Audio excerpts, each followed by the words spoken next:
Hey guys, it is Thursday here in West Virginia, so this is not our official Free It Friday video. This is just an item I received in the mail yesterday, and I wanted to go ahead and do an unboxing on it because I want to get it out of the package and put it in my lineup of trucks. So that's why I'm doing the video today, because I can't wait until like Monday to do a Mopar Monday. So this is your Oreillys Auto Parts Dodge Stepside Adventurer 150. And this truck I didn't even really know existed until maybe a week or two ago. Then I finally located one at a halfway decent price. I think I got it shipped to the door for just a hair over 20 bucks. So not too bad considering shipping and taxes included in that quote. So anyways, this is pretty much the same thing as the set of ornaments we unboxed a while back, the Walmart exclusive Snow Fighters. Same kind of PVC box all the way around, except this one is decorated in the O'Reilly Auto Parts livery and Happy Holidays on the bottom with M2's logo and such. And anyways, this has the Oreillys logo on the door, and the truck is green, obviously, for the Oreillys. Now, these are sealed with the little M2 circle stickers, just like the boxes are usually. So, basically, just kind of peel it. And this, you definitely don't have to worry about tearing cardboard, because it isn't cardboard. It's like a PVC plastic. So, then we just kind of pull open the top, and you have this little other piece of PVC plastic holding it in place, because this is kind of cool, because you can kind of turn it and the truck will swivel around within the package if you don't want to take it out, because the way the plastic is made inside. Whoops. So that just pops right out. You can see where the nipple for the thread that would hang it on your Christmas tree goes through.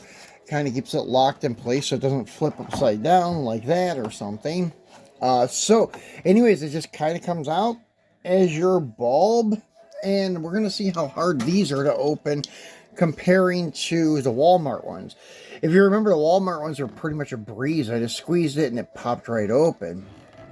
And then this, we kind of just screwed like a nut, and it screws right off like so. Then I just kind of squeezed the plastic, which this one I don't think is going to be so easy. Yeah, it seems to be a little bit tougher here. So, yeah, not sure. Let's kind of try to crack it open on the table. Yeah, that helped. I cracking it open there like a walnut or something. So yeah, it is glued a little bit, but if you just whack it a couple times, it'll pop right open. And the same thing, that little nipple with the thread to hang on the tree locks in here. So that's kind of cool. So you can open this and put any type of car you want in here, as long as it screws down, or you have some way to lock it down on this little platform that slides into those grooves inside the bulb there, which is kind of cool.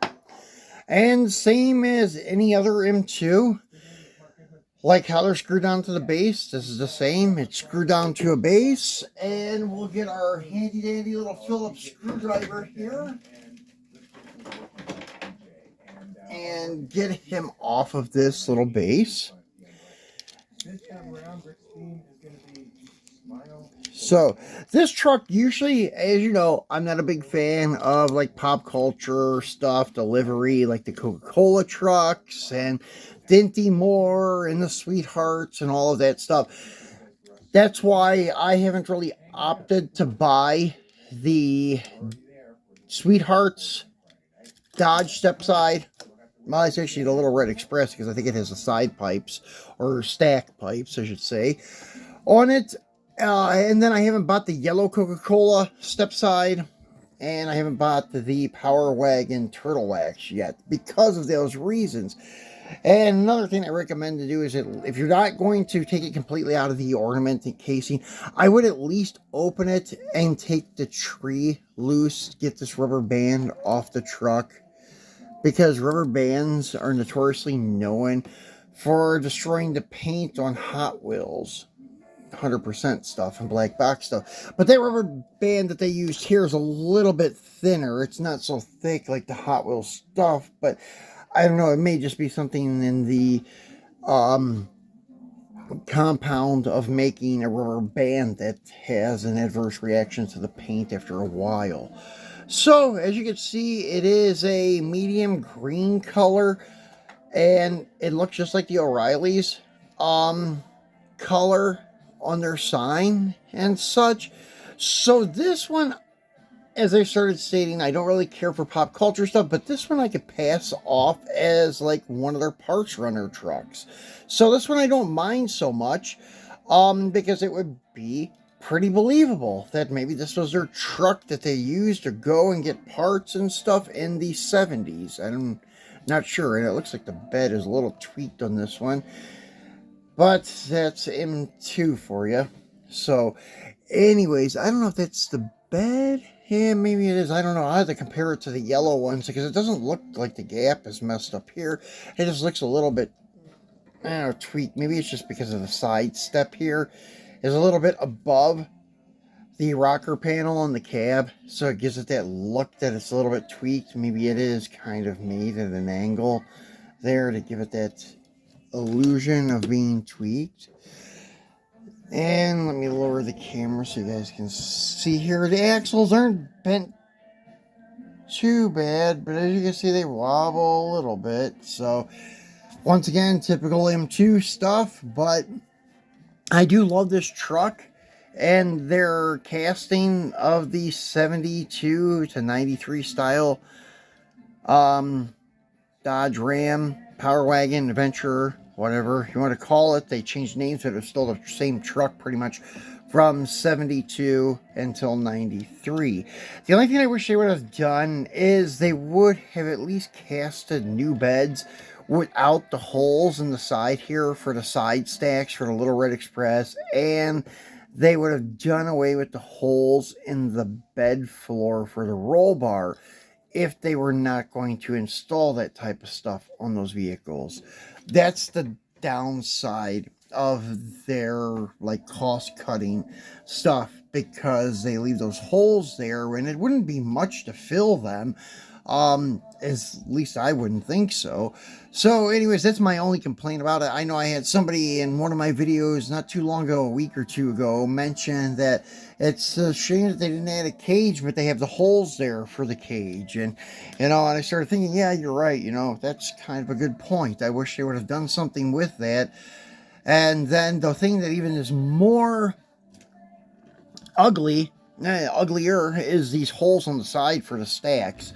Because the ones in the bed, you can't really see too much from a side point of view or anything like that. But in any kind of angled picture you take of this truck, you're going to see those holes like you had side stacks and now they're missing.